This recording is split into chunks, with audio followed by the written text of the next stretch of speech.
may babae nagchat-chat kay Eric mga inday, nagsasend-send pa ng picture na nagpapante at saka nagbabra lang. Sus lang. Sometimes I lay under the moon and thank God I'm breathing.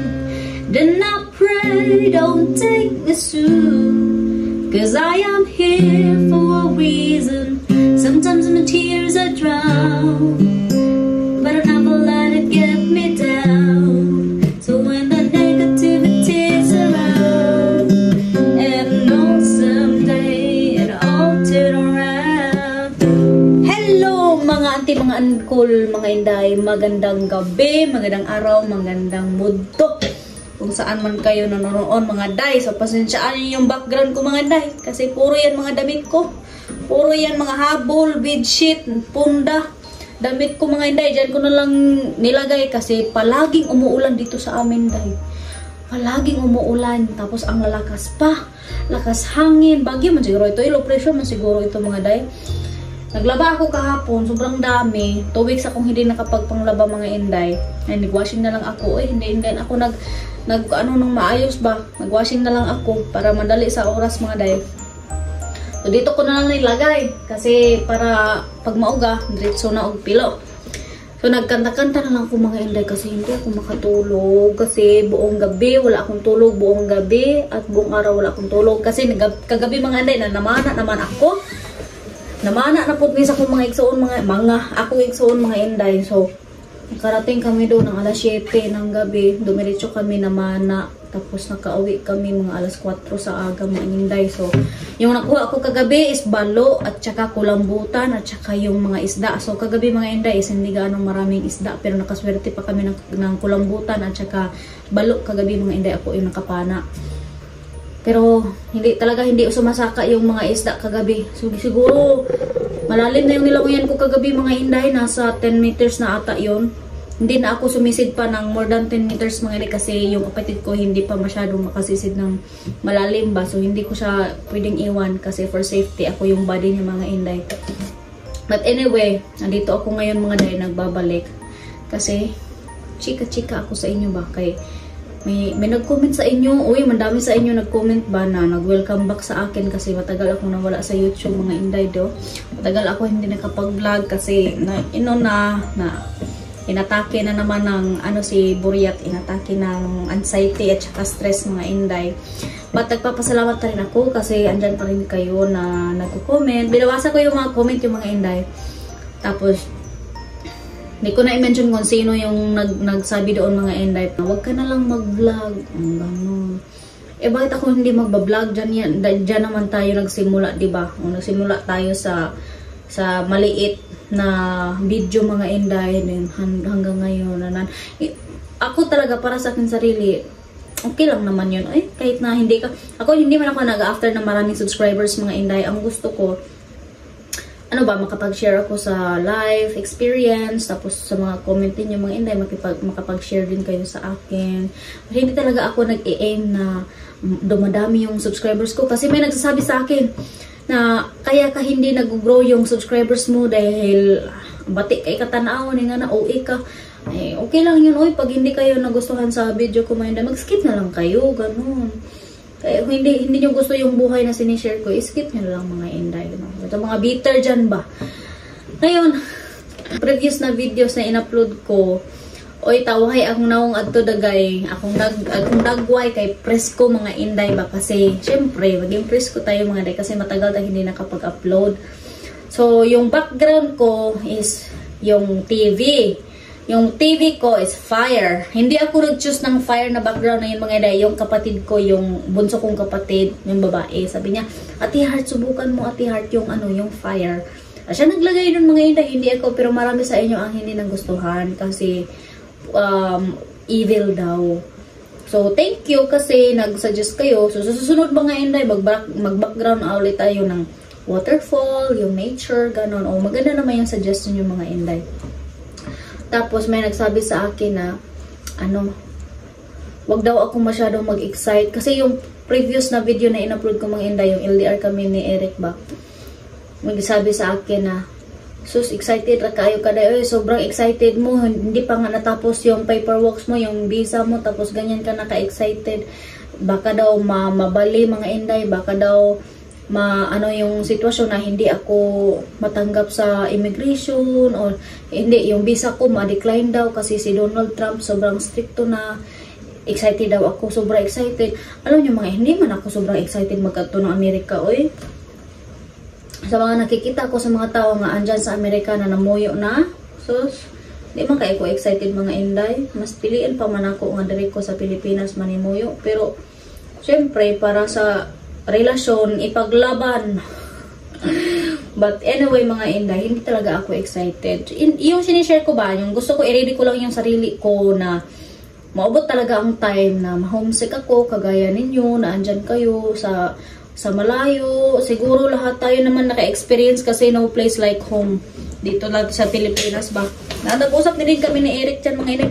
Paulit-ulit kami nag-usap ni Eric kung paano ko i-handle yung sarili ko, paano niya ako tutulungan mga day na mag-homesick ako. Sabi nila na, may naman nagko-comment dyan na malapit dyan sa North Carolina, o dyan sa North Carolina, sus ko no, kung God's will talaga mga Inday, makapunta ako ng US, sus, kita-kita talaga tayo dyan, masaya kami. Sinabi ko yan ni Eric, sinabihin ko si Eric ba na, uy Han, may mga Pilipino pala dito Han, na nakafollow sa atin dito sa North Carolina, at sa nasa rally din sila, gusto silang makipag-meet. Sabi ni Eric, oh sige, go, masaya. Kasi si Eric man taon dyan doon mga Inday, may kapitbahay si Eric na cousin niya. Tapos sinubukan ni Eric mga Inday na siya yung mag-initiate ba para magkaroon sila ng relasyon, na magchika-chika ba? O man gud sila chikahay gid ito mga Inday. So si Eric nagdala-dala ng cake, nagdala-dala ng pagkain na doon sa kanila. Tapos inimbitahan sila ni Eric na magdula ng bowling, ganun mga Inday. So wala nang gihapon. Si Eric lang palagi nag-initiate ba? So wala. Si Eric, ang kuan talaga ni Eric doon mga Inday, yung best friend lang talaga niya na babae, si Renee. Ano pa, since 2004 pa yan sila magkaila mga Inday, yung best friend niya doon. Tapos sinabi ko nga kay Eric noon, bakay nag-action ako kuan mga Inday, ba nabalaka sa una, hindi ko pa masyadong kilala yung best friend ni Eric. Tapos si Eric, sinishare na sa akin yung best friend niya na yung buhay pa yung mama niya, magkaibigan na sila mga Inday, sabi ni Eric. Kasi kilala niya si Eric, tapos sila lang dalawa talaga nagsishare ng mga problema. Sabi ko kay Eric, uy Dong, buti hindi ka na fall in love sa best friend mo, bakit ka naghanap ng iba? Sabi niya, hindi kami compatible. Hindi compatible, nag-usap-usap nga kayo, nag-share kayo kahit anong problema. Kung anong problema ni Eric, basta ni-share niya ni sa best friend niya, tapos yung best friend niya is ni-share din niya kay Eric mga Inday. Ay, naghanap daw si Eric ng bata kasi yung best friend niya is mas matanda pa kaysa kanya. Nasa 67 yung best friend niya. Tapos itim din mga Inday. Makuha naman, kanang suportado naman siya mga Inday. Siyempre, sa unang pagkakataon si Eric, kano talaga sa akin si Eric ba? Kanang open radyo kay si Eric sa ako. Kay sabi ng best friend niya, hindi daw ako nagustuhan ng best friend niya kasi daw yung ex ni Eric before kami nagkakami mga Inday, pinangwartahan ra siya, pera lang yung hinabol ng babae nung una. So syempre kay nagkarelasyon na ulit si Eric sa akin, so akala ng best friend niya is pera din yung habol ko sa kanya. Yun yung mga 2 years ata nag-adjust yung best friend niya mga Inday, na parang wala siyang tiwala sa akin ba. Sabi ko, sige, ano lang, yung trust ng, yung ano ng tao, mawawala din yan, kinadugayan mga Inday. Agoy, pag 3 years na mo, simula yung ano na si Eric na mga Inday, nag-propose na, okay na kami, nag-message na kami sa isa't isa mga Inday. Talagang sabi niya na, you are different daw sa iba na babae na nakilala ni Eric. Charot. Pero minsan naman talaga mga Inday, bakit? Ay, yung panahon ng COVID mga Inday, ay malayo na yun, pero i-share ko pa din sa inyo mga Inday. Yung COVID, ayaw ko talaga magpabaksin mga Inday. Ayaw ko talaga magpabaksin. Buhay pa ang mama ko noon. Mayroon pa si mama dito sa amin. Kami talaga na family mga Inday is hindi kami naniwala sa kuan ba ka ng, hindi kami naniwala ng COVID. Labi na si mama sa akin mga Inday, hindi kami naniwala ng COVID. Pero nung na-hospital na si mama, tapos nag-COVID na si mama, doon na kami naniwala ba. Tapos si Eric, kay doon man sa Amerika unang bumuto yung COVID mga inday. Si Eric nagpabaksin, nagpa-booster pag yun. Hindi niya sinabi sa akin mga inday kasi nag-usap na kami nga ayaw ko talaga. Uy, kay sa mga nabaksinan, sabi nila madali lang daw sila magkasakit. Tapos yung pag magkasakit sila, iba na daw yung pakiramdam nila ba. Kanang easy lang kayo sila magkasakit mga inday. So, na-open ko man yung messenger ni Eric. Ewan ko kung bakit ko na-open yung messenger ni Eric. Uy, wala man ako tugituyo nga akong i-open kay nagbigay si Eric sa akin ng dalawa, isang iPad at saka isang cellphone. Yung iPad niya mga inday, nakalagin doon yung email niya at saka yung messenger niya. Sus, kay hindi ko man ginagamit-gamit yung iPad niya. Ato na time, inopen ko yung iPad niya mga inday. Tarang marami mga nag-ting-ting-ting. Inopen ko, akala ko messenger ko. Ay, messenger man niya mga inday. Di natintal ako na magbasa. Sus, kay ay, may babae doon nagchat kay Eric, oy. May babae nagchat kay Eric, mga inday. Nagsasend pa ng picture na nagpapante at saka nagbabra lang. Sus, lagutan ako. Lagutan ako atong atay mga inday. Kay, nakita ko kasi na may message. Sexy mo itong na babae ba? Kay, sa una, hindi ako sexy, no? Kahit na ngayon, hindi pa rin ako sexy mga inday. Pero, kung mahal niya ako, tanggap niya ako, eh. Ay, yung mga inday kay pag anak ako sa messenger kay may sexy man na babae ba. Sabi, pag open ako, hala, may conversation man sila mga inday. Tapos kami na ni Eric, andito sa Eric sa Pilipinas, nag-message silang dalawa mga inday. So scroll up. Pinakauna, ang babae may unang nag-message ni Eric kay matagal na pa sila nagkilala. 2017 pa yung may ex pa si Eric na iba na Pinay, friend pala yun ng ex niya na Pinay mga inday. Uy, tapos, alam yung babae na naghiwalay sila ng ex niya. Tapos, hindi siguro alam ng babae na kami na ni Eric. Nag-send ng mga inday. Nag-send ng picture na nakabra lang at saka nakapante, nakatibak pa. Sus, kaya gireplyan man po ni Eric. Gireplyan ni Eric mga inday. Pero yung reply ni Eric mga inday, versikulo yung ni-reply ni Eric. Tapos, nag-response din yung babae. Hello, hi, how are you? Tapos, sinindi Eric buti na lang mga inday na dumating sa point na nag-send si Eric ng picture namin na kaming dalawa. Sabi ko, okay. Faithful pala tong tao na to eh. Ganon mga inday. Ika mga inday, mag-snack muna ako kasi nagutom ako. Apple lang kinain ko mga inday, hindi na ako nag-dinner. Kaya,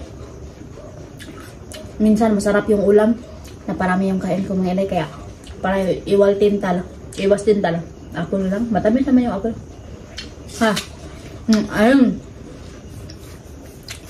Nag-message silang dalawa ng babae niya mga inday. Hindi, babae niya. Yung babae, nag-message sa Eric. Silang picture. Kinupunta ko si Eric ng mga inday. Kasi nag-CR man si Eric. Iniwan yung cellphone niya naka-charge. Kinupunta ko si Eric. Sabi niya na, wala ganun. Ko nga, sino tong babae na to? Who? Who's this girl? Buti na lang nagsabi agad si Eric sa akin, that's my friend of my ex. Ganon. Oh, why she's sending a picture to you, huh? Why she is sending this? And then, sabi ni Eric mga inday, I don't know. I said, good thing because you did not really react to the picture. You just sent a verse. Nakalimutan ko mga inday kung ano yung bersikulo na ni-reply ni Eric. Basta bersikulo yun. Natawa na lang ako mga inday ba. So, gusto ni Eric na mag-meet sila. Sabi ko, sige lang ka, meet. Ewan ko sa'yo, bahala ka. Kaya, nakatulong daw yung babae sa kanya noon. Ang good. Gusto lang Eric mag-meet ba sa friend? Hindi, ako, bahala ka. Mukha lang kinabuhi. Sa manipayon ko. Hindi na ako magpakastress. Para ano na, to? Hindi. Ano to mga inday? Kinumpunta ko si Eric, hindi naman siya nag-deny. Sabi ko, sige, okay lang ngayon. Sus kayong sa isang messenger. Panahon pa yun ng COVID mga inday. Isa pa niyang best friend mga inday kay ang taas man ang mga message nila. Tag-as ka ilang mga message. Ang taas-taas ng mga message nila ang kanyang best friend mga inday. Yun pala, nagpabaksin na pala si Eric na hindi niya sinasabi sa akin. Kung nga ma, may pa yung best friend. Buti pa ang best friend niya at alam ang lahat ng nangyayari sa buhay niya. Ay ako hindi ko alam, tinago niya sa akin mga inday. Ya kay birhit ko talaga noon mga inday magpabaksin ba kasi takot ako sa matanda na biya si Eric ba ano pa lang mangyari sa kanya kay matanda na siya. Ya, marami ba yung mga kaan sa mga baksin na fake nga ganun kay imbis na maging healthy ka, marami na noong kang mararamdaman. So yun yung nasa isip ko ba kaya ayaw kong magpaturok si Eric. Pinumpunta ko siya mga inday, nag-away kami. Alagutan ako kay siyempre pag magkarelasyon kayo dalawa dapat alam niyo ang isa't isa. So kay sinabi man sa akin ni Eric na hindi ko na lang sinabi sa iyo kasi alam ko na magagalit ka, hindi ka sang-ayon. Sabi ko, kahit na, dapat sinabi mo na lang na ganun, hindi ka nagtago sa akin ba. Pero, na-realize ko rin mga inday na isa yung sakripisyo na ginawa ni Eric para sa aming dalawa mga inday. Kasi, pag siguro hindi siya nagpabaksin, hindi siya makapunta dito sa Pilipinas.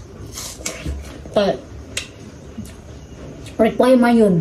Require pa man yung pag-travel niya dito mga inday, require pa yun sa immigration na kailangan ng vaccine. Tapos nag-take siya ng pangalawang booster, 4 lahat na injects na kinuha niya mga inday. 2 AstraZeneca, dili AstraZeneca, ewan ko, basta kay 2 yung pinaturok niya, tapos 2 din booster bago siya umuwi dito sa Pilipinas mga inday. So close, grabe close, ang super close sila ng best friend niya mga inday. So kad ato I realize mga inday ba na ayaw ko na i-open ang messenger ni Eric. Mas mabuti na yun na kahit na nasa relasyon kami, dapat may privacy pa rin kami sa isa't isa. So parang sinasaktan ko yung sarili ko na pinakialaman ko yung messenger niya, na privacy man niya yan. Hindi man siya naghilabot sa aking messenger. Wala man din akong kachat-chat na iba kasi wala naman mag-chat-chat sa ako apod. Public man kayo kung kinabuhi na mong duha. Napaday mo chat na ako nga, manguyab, wala na. Busog na ako. Wala na mga inday. Yung mga nag-chat lang sa ako, yung GC, ganon. Mga sisters ko, kapamilya ko, ganon. Wala kilig. Parang, wala na. 30 na ko mga inday.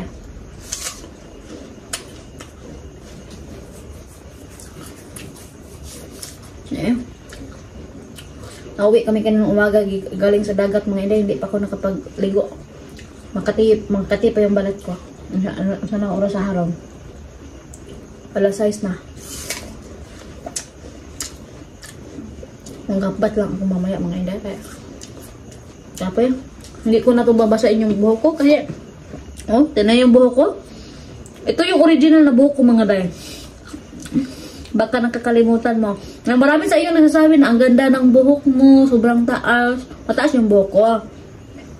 Pero yung originality ng talaga ng buhok ko is curl. Wavy ba? Ganito. Tubo na to mga inday. Tubo na to. Tapos may tubig dagat pa nito. Hindi ko pa nabanlawan. So medyo siya. Medyo mas bukas ko na to magbanlaw. Maghapbat lang ako ngayon mga inday. Hay naku, kahagad. Mas akong nawong agad sa kuno. Kaya na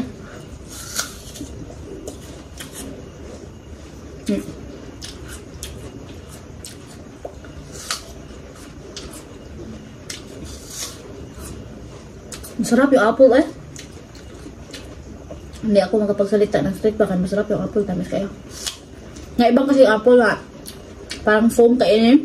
Ito crunchy kayo.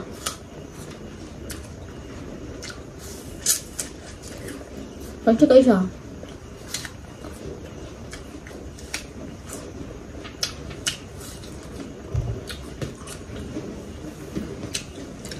Oy mga day, dumating na pala yung in-order ko sa online na short at saka jacket. Mga inday, papakita ko sa inyo. Ang ganda.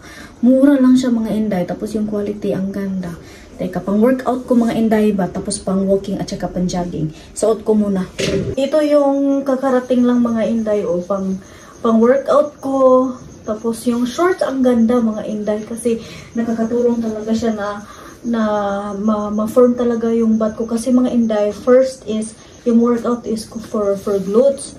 Tsaka yung butt ko noong mga inday, sobrang flat. Ngayon, hindi pa rin nare-reach yung butt na, glutes na gusto ko mga inday. Pero, at least, compare noon is may ano na ba, kanang may change na mga inday kahit na konti lang na may ganito na ako. Oh. Noong dati mga inday, wala pa ito. So, yung mga workout ko, may equipment ako dito sa bahay mga inday. Yung glutagon na para ganun, tapos yung hip thrust, ang dami. Tapos mag-workout ako mga inday 3 times a week. Tapos weekend rest mga inday. So, calorie deficit din sometimes. Tapos nag-ano din. Pero maganda itong jacket na yan. Na-order ko mga inday. Oh, tingnan nyo. Oh. Maganda siya dai. Oh. Maganda. Dalawang kulay yung in-order ko mga inday. Taka yung short, may mga iba't ibang kulay din yung short. Tapos, makapal yung tela niya mga day. Oh, kapal yung tela niya. Tsaka itong short. Yung problema ko ngayon, tagal ko na tong yung fats ko dito sa likod mga inday. Yung tagal mawala yung fats ko sa likod. Wala yung ginaganon. Oh. Tapos, sabi nila swerte daw ako mga inday kasi malaki yung bunak ko. Bitaw mga inday, ano kaya ang gagawin ko para lumiit yung bunak ko mga inday? Malaki. Tatabunin ko na lang mga inday. Basta malaki siya mga inday. Pero ang ganda ko dito sa short mga inday. Oh, mag-check out na kayo. I-click yung link dyan na lalabas sa video na to mga inday. Para hindi kayo ma-scam. Para legit yung link na mapuntahan nyo kapag nag-order kayo nito. Tapos yung, dalawa ito mga inday. Dalawa itong kulay na ito na jacket. At although marami naman siyang kulay na pwede nyo pagpipilian. Pero, yung mocha, tsaka yung dark gray yung kinuha ko mga inday. Maganda. Isukat ko to mga inday ha. Isukat ko yung gray. Para naman partner. Hindi siya, light lang to, light gray. Ito kay dark gray. Ito mga inday, sarado ko muna. Maganda din yung light gray. Yung dark gray pala. Ito pala yung ano. Tapos yung shorts ko mga inday. Ginamit ko na kasi. Marami ako ditong shorts. May blue ako, may blue shorts. Nagamit ko na to. May light blue, may pink mga inday. May red pa ako dito. Tapos nagamit ko na sa ang ganda. Pangatlong order ko na ito mga inday ng short na ito. Kasi nagandahan ako eh. Kasi ba kanang ma-compare ko na ko talaga mga inday na tumubo yung lubot ko kahit na maliit lang.